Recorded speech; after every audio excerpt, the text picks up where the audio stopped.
Hi, everybody. My name is John Abad, and I am from Peru. In this presentation, I want to teach you how you can become an agent of change.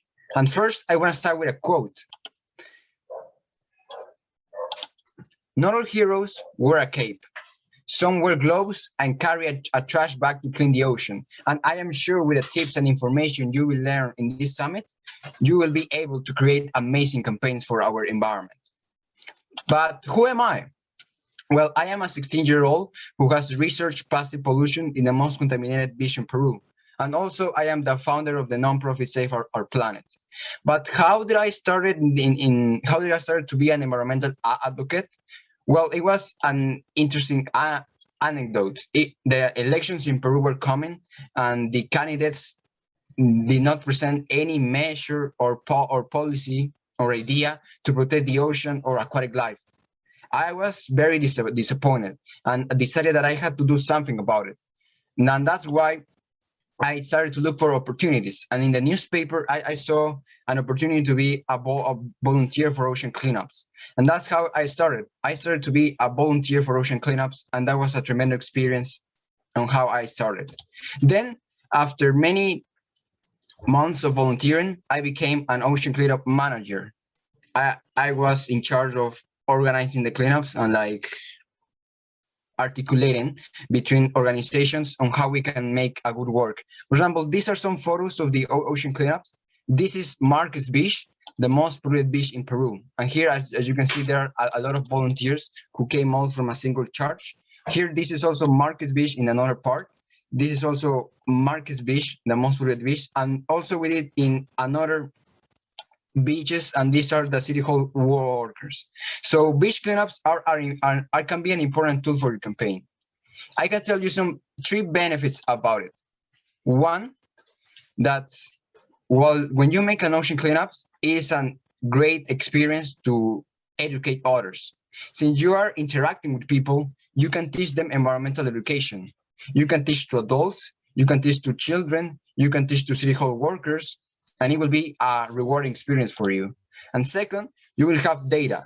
In the ocean cleanups, it was not only important to pick up the trash, but also to make a data sheet of the most common types of trash and a quantity of them, so that we know the root of the problem. And third, imagery. As you can see, these images can make your campaign stronger, and it will be useful for you in the future. And I got two tips for you if you want to make ocean cleanups. First, like me, when I was new, you could volunteer in current organizations and learn how they make ocean cleanups. And then when you gain experience, you can make your own projects. And this goes to the second tip. When you have that experience that you made your own project organization, you can partner with other organizations or city halls, because city halls charge churches and fixed institutions can be very helpful to provide with volunteers. Also, I did another endeavors. I gave talks to school children, and I also blogged on the most polluted places on earth, some of which are cities located in Peru. This is La Oroya, and this is Cerro de Pasco, the most polluted cities in Peru. And I also blog in places like in the Tumbes mangroves, where there was plastic pollution. And I think giving message to school children is very important. But why? Because children understand the message faster. In my experience with ocean cleanups, I can tell you that children and youth understand the message much faster. Adults some of them are very enthusiastic, but some of them, they don't change their way of thinking. But if you want to start to make environmental heroes, children and teenagers can be a great option. And second, blogging on the most polluted places on your community can be good for imagery, audiovisual resources that will make your campaign stronger. But this, I think, is the project I have dedicated the most effort to. And remember Marcus Beach? Well, then I did a scientific research on Marcus Beach. I had already done more than 5 cleanups on Marcus Beach, but now I went to analyze the problem deeper. So I divided the research in 3 stages. One is the beach data collection stage, where I went to the beach and I analyzed the quantity and type of trash for a period of 3 months. I divided it in macro trash and microplastics. As you know, microplastics are the pieces of plastics that are less than 5 millimeters and are detrimental to aquatic life. And I also went to the Yon River from its origins.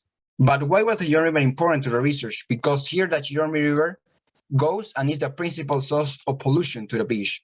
And I went from its origins to contrast the level of suspended solids and the level of nitrogen in the form of nitrate. But apart from the science, apart from the data, it is also very important to talk with the community.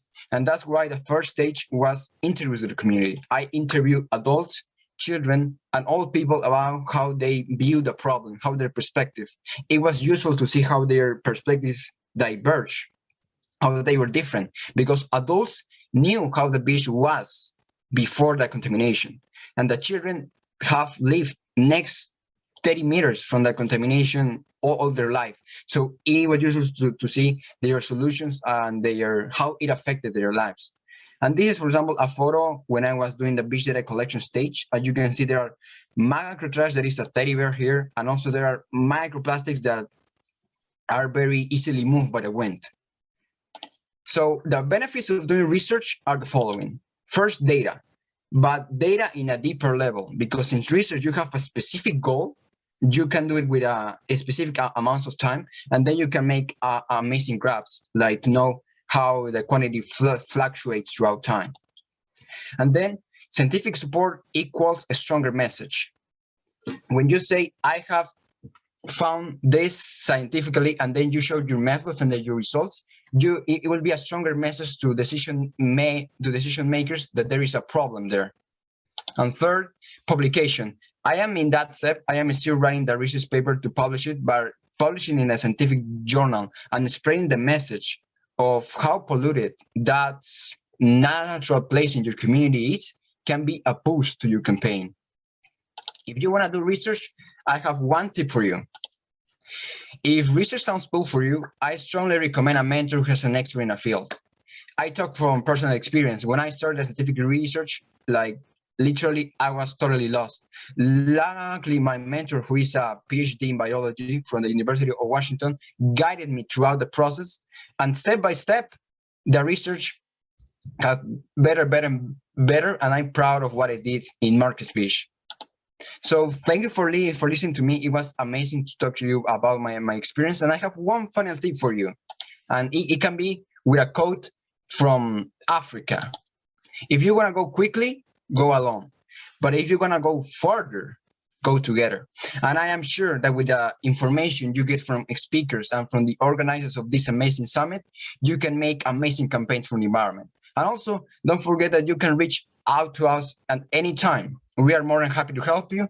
And these are my contact details in case you want to contact me or need some advice on beach cleanups or endeavors or scientific research. I am happy to help, and thanks for listening.